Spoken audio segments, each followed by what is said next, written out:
켄터키에 말 그대로 고기가 쏟아지던 시절이 있었습니다. 1876년 올림피아 스프링스 주민들이 일상을 보내던 중 갑자기 맑고 푸른 하늘에서 고기가 떨어지기 시작했어요. 고기는 가로 91m, 세로 46m 크기의 면적을 덮었습니다. 주민들은 이 광경을 목격하기 위해 모여들었어요. 일부 대담한 사람들은 고기의 출처를 추측하기 위해 고기를 맛보기도 했죠. 시간이 지나면서 대부분의 지역 주민들은 관심을 잃었습니다. 하지만 한 헌신적인 과학자가 흥미로운 설명을 제안했어요. 독수리에서 나온 고기였다는 거였죠. 독수리의 토사물이었던 것으로 밝혀졌습니다. 조난을 당하면 독수리는 뱃속에서 먹이를 꺼내는 경향이 있습니다. 이렇게 하면 몸무게가 가벼워져 빠르게 탈출할 수 있죠. 이 이론과 결합된 고기의 상태는 이 미스테리한 사건을 설명할 수 있어요. 그리고 하늘에서 떨어진 이상한 건 이것뿐만이 아니에요. 동물 비도 그 중 하나인데 그 동물은 물고기도 개구리도 될 수 있죠. 1949년 오크빌에서 젤리 같은 물질이 땅에 떨어졌습니다. 스타젤리는 정체불명의 슬라임이었어요. 거의 모든 주민들이 독감과 비슷한 증상을 보였습니다. 전문가들이 이 물질을 분석한 결과 인간 백혈구와 두 종류의 박테리아가 포함되어 있다는 사실을 알아냈어요. 그 중 하나는 인간의 소화기관에서 찾을 수 있어요. 이 물질의 기원과 독감과 유사한 증상과의 연관성은 아직 밝혀지지 않았습니다. 스타젤리의 기원을 하늘로 보는 속설과는 달리 스타젤리의 출처는 다양할 수 있어요. 개구리의 난관에서 유래하거나 젤라틴성 수생 동물의 군집을 통해 형성될 수 있죠. 특정 유형의 곰팡이는 특히 부패한 상태에서 젤리와 같은 농도를 가질 수 있는데 슬라임 곰팡이도 비슷한 특성을 보일 수 있어요. 브라질 동부에서 하늘에서 거미가 떨어지는 현상이 발생했다고 상상해보세요. 사실 거미비는 생각만큼 드문 일은 아닙니다. 플로리다, 아르헨티나 등 전 세계 여러 지역에서 이런 일이 발생했어요. 거미들은 함께 살면서 사냥을 하는 것으로 밝혀졌습니다. 덤불과 나무 사이에 큰 거미줄을 만들어 더 많은 벌레를 잡죠. 하지만 강한 바람이 불면 거미줄이 찢어지고 거미들이 공중으로 날아가 마치 거미가 쏟아지는 것처럼 보일 수 있어요. 하늘에서 떨어지는 이상한 물건의 목록의 다음 항목은 골프공입니다. 1969년 9월의 어느 날 플로리다의 골퍼들은 이런 현상을 경험했습니다. 갑자기 수많은 골프공이 하늘에서 골프 코스로 떨어지기 시작한 거예요. 기상 전문가들은 토네이도가 해안을 지나가면서 골프장 근처 연못의 물이 휘말렸다고 말했어요. 그 과정에서 토네이도는 골프공도 한 무더기 빨아들였죠. 토네이도가 진정되자 이 공들은 모두 아래로 떨어졌습니다. 또 다른 흥미로운 사례는 태평양 북서부에서 발생했습니다.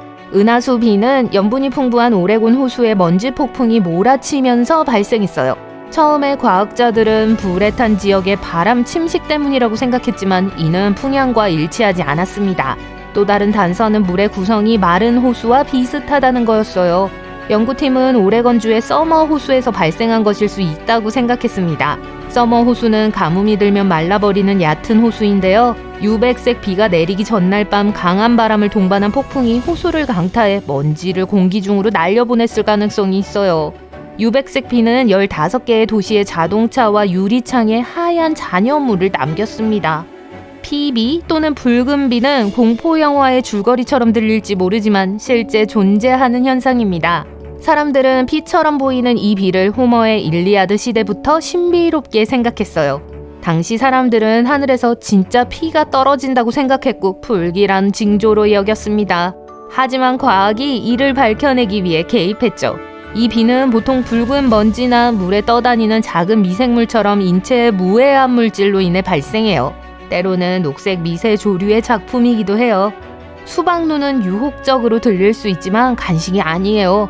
소량이라도 건강에 좋지 않은 문제를 일으킬 수 있어요.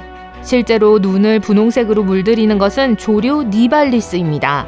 연못을 선호하는 일반적인 조류와 달리 이 조류는 눈 속에서 잘 자라요. 주로 여름철 고도가 높은 지역에서 발견되죠. 이 조류가 눈을 붉은 분홍색으로 물들이기 때문에 종종 핏자국으로 오인되기도 해요. 사실 붉은색은 강한 자외선으로부터 조류를 보호하는 데 도움이 됩니다. 약 200만 년 전 빛과 산소, 온기가 닿지 않는 테일러빙하 아래에 염분이 높은 물저수지가 나타났습니다. 소금이 가득한 이 물이 빙하의 틈새를 섬세하게 통과하면서 공기 중의 산소와 반응해요. 그 결과 숨막히는 녹빛 폭포가 만들어집니다. 이러한 조건에서 블러프 폭포라는 현상이 형성돼요. 시각적인 장관이면서 과학적인 경이로움을 선사하죠. 이 빙하는 헬리콥터나 유람선을 통해서만 갈 수 있는데 그 이유는 이 빙하가 특별한 곳에 있기 때문이에요. 블러드 폴스라는 이름이 이 장면을 설명해 줍니다. 선홍색 액체가 천천히 흘러내리며 테일러 빙하와 그 아래 본니 호수의 깨끗한 하얀 표면을 물들이는 광경은 정말 장관이죠. 남극의 초기 개척자들이 추측한 것처럼 이 물질은 실제 피나 홍조류에 의해 착색된 물이 아닙니다. 눈에 띄는 황토색은 수천 년 동안 빙하 아래의 외딴 곳에 있던 매우 염분이 많은 빙하 아래 호수에서 발산돼요. 호수와 저수지 얘기가 나와서 말인데 서호주에는 힐리어 호수라는 특별한 장소가 있습니다. 이 호수는 충격적인 풍선껌 핑크색을 띠는 호수 그룹의 일부예요. 미들 아일랜드의 가장자리에 자리 잡고 있습니다. 얇은 모래띠와 종이 껍질과 유칼립투스 나무로 이루어진 아름다운 숲으로 둘러싸여 있어요. 이 호수의 독특한 분홍빛은 약간 미스테리한 색조예요. 과학자들은 이 색의 근원에 대해 확신하지 못해요. 일부에서는 붉은 주황색 색소를 함유한 녹조류 또는 미생물의 일종일 수 있다고 생각합니다. 또 다른 가능성은 고농도의 분홍색 염수 새우예요.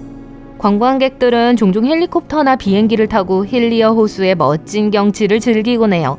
그런데 이곳을 방문하면 멋진 보너스가 있어요. 호수는 정말 짜지만 해롭지 않아요. 그래서 실제로 수영을 할 수 있어요. 염분 함량이 높기 때문에 물속에서 코르크마개처럼 쉽게 떠오를 거예요. 분위기를 더욱 밝게 만들어보죠. 멋진 이름을 가진 태양계는 매혹적이고 희귀한 광경입니다. 태양계를 목격하려면 행운과 적절한 조건이 필요해요. 구체적으로 태양이 22도 각도에 있어야 합니다. 하늘에는 권운 또는 권저군이 있어야 하고요. 얼음 결정이 포함되어 있어야 합니다. 구름, 태양, 시야 등 모든 것이 완벽하게 정렬되면 태양의 궤를 만나게 됩니다. 모의 태양이라고도 하는데요. 이 현상은 태양이 거대한 빛의 후광에 둘러싸인 것처럼 보이는 놀라운 효과를 만들어내요. 이 후광의 가장자리에는 두 개의 태양이 추가로 보여요. 이 추가 태양은 때때로 실제 태양보다 작게 보이며 스파이크나 코로나가 방사될 수 있습니다. 이제 새롭게 발견된 현상인 대기의 호수와 강이 있습니다. 이름만큼이나 흥미로운 현상인데요. 대기의 강은 조금 더 오래전부터 알려져 왔으며 매우 특별합니다. 이러한 강은 길이가 최대 1600km, 폭이 약 640km에 달할 수 있어요. 대기의 강은 본질적으로 하늘의 수증기 흐름이에요. 강이 내려올 때는 때로는 미시시피강 25개의 흐름과 맞먹는 엄청난 양의 물을 방출할 수 있어요. 대기의 강이 조금 부담스러운 분들을 위한 대기의 호수도 있습니다. 대기호는 구름 위에 떠있는 호수와 비슷한 커다란 수증기 덩어리예요. 하지만 강처럼 빠르게 움직이진 않아요. 인도양 상공에서 발견된 한 대기 호수는 폭이 1000km에 이르는 얕은 웅덩이를 형성하기에 충분한 물을 담고 있는 것으로 추정돼요. 이러한 호수는 일반적으로 적도 및 해안 지역 근처에 바람이 거의 없는 지역에서 발생해요. 거의 일주일 동안 지속될 수 있고 여유롭게 표류하면서 건조하고 척박한 지역에 비를 가져다 주기도 합니다.